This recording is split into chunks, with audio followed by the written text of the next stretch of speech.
Hi Cheryl, this is a quick crash course on aWeber. I just want to log in, identify a few simple things in a few minutes, and try and make a little bit more sense of this whole newsletter thing.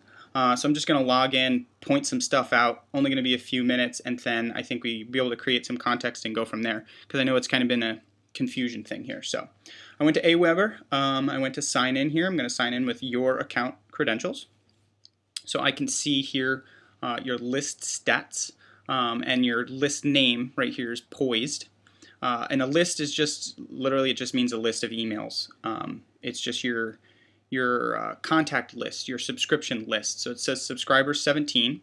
Last time I was in here a couple weeks ago, it said 15. So you got 2 signups. So cool. And then it says it has your different options up here. So you can add a person directly or do a search right here. You're not really going to do a search for your users most of the time. You're not really going to look up the people name by name. I'm going to go up here to lists, and it just gives you different settings for you to do different things with, to automate stuff.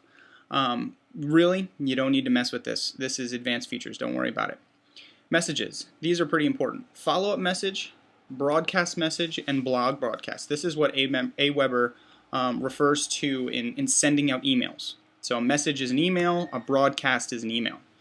Follow-up means an automated email. So when someone signs up for your list and you want to send them an email 3 days later automatically that says welcome or is part of a series, you're going to create a follow-up message. A broadcast is literally an email. So if you wanted to send an email to these 17 people from aWeber, but from your email address, but through aWeber, you would do a broadcast. A blog broadcast is more of a setup, and it's really, I'm going to set up a broadcast that every time I post on my blog, it's going to post the identical content from my post on my blog, everything identical, and then send it out to this list that I have here. So that's kind of just the terminology for the messages. We'll keep going here. Subscribers, this is just a way to manipulate the different people in your list. You're not going to really mess with this very often. You're not really going to block people or do different things like that unless you run into issues. So we won't mess with that now. And then web forms. If we click this tab, this gets us into their section for developing forms to put on your website. Sometimes there are widgets and plugins that are already built into your site for WordPress that allow you to do this. Other times you're going to come in here just to generate this for a special website, or you're going to put a link to sign up in an email. So you would use this to create those different forms. Most of the time, you're probably going to have me or Lori, some sort of developer type, come in here and get code and put it on different places. I can see here the web form for sidebar and web form for metric theme. Those are probably things that Lori did, and it gives you some stats here. So it shows you that this form has been seen 423 times. Now it doesn't mean anyone did anything with it, but it just means it was shown. So out of those 423 times, you had 14 submissions, which is pretty good. So that's web forms. You're not really going to mess around in here too much. Probably some designer types will, but if you get really savvy with it and you want to start putting a sign up in, say you write a special post, and in your post you want to put a sign up in the middle of the post, you would come in here to create a web form, and then you'd copy the content and go to your website and paste it in there. But you don't really have to worry about that right now.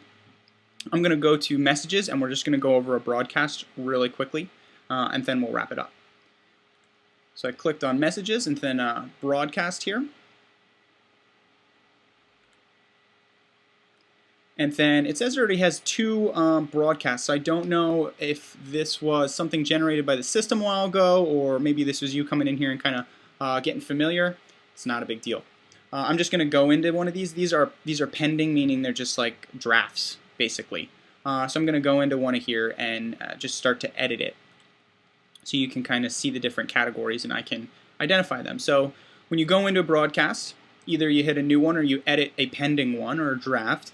You would put your subject here, and this is literally the subject of the email that you'd want from, that you'd want to show up in your subject bar in the message. So you don't want to put something too spammy. You don't want to say free this, this, and that, but just something relevant. Here it says HTML message. You first, before you get into here and you actually write your HTML message, which really just means your email, it just means your content, whatever you're going to write, you want to pick a template. Now the template that we found that looked pretty similar to your site was actually, I think it was called Tech.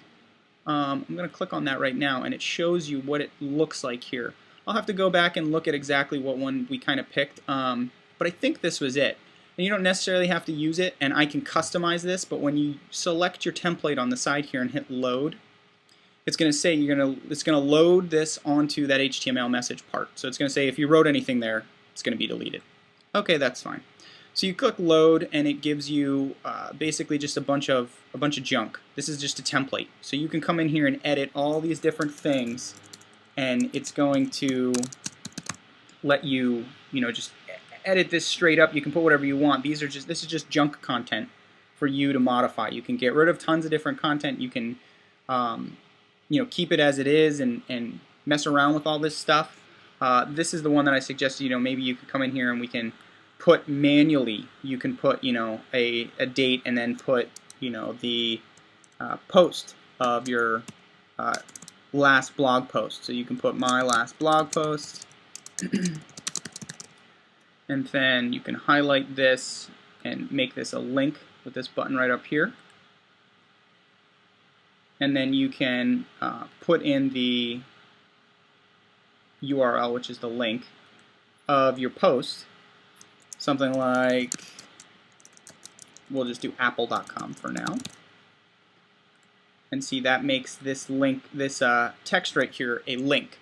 So if you wanted to include some parts from your blog and then maybe put an actual, actual content. So maybe this month you're dealing with, I don't know a ton about your business, but I know that we chatted for a while. So, and you have a lot of different programs and strategies. So we'll do bouncing on the ball. So here's where you can talk about and type out all this different text and create a link. All this, it's important to know, all this stuff here is just default dummy text. If you don't want to use any of it, we can delete all of it. Alternatively, which I've seen some people do, you can literally have a basic plain template. So we can do absolutely no coloring or no customization, no design. You can just write, hi guys, and just write a plain text email, just like you would write, any other email with no formatting. But you lose a lot of style. It's not really, branded at all. But that is an option, and getting started, that's an okay option. So then moving down here, plain text message. They ask you to include this. This means sometimes if you're checking on your iPhone or an old BlackBerry, or there are some people that just receive their email in what's called plain text. And plain text literally just means no formatting, no pictures, no nothing. Most people don't receive their email this way, but some people do. And so if you don't put a plain text message, they'll get nothing. So a lot of times cutting and pasting just the plain text is what people do here. And then the next, you can schedule to send it at a later date and pick the date, or you can send immediately. And here are just some options for what you want to track or what you want to do. And from here, you would go from preview, and it would give you a preview of the message. And you can go, okay, well, it's got my whole message. It looks good. And then you can send it off to be sent out. So you would hit save message, and then you can send it out from here.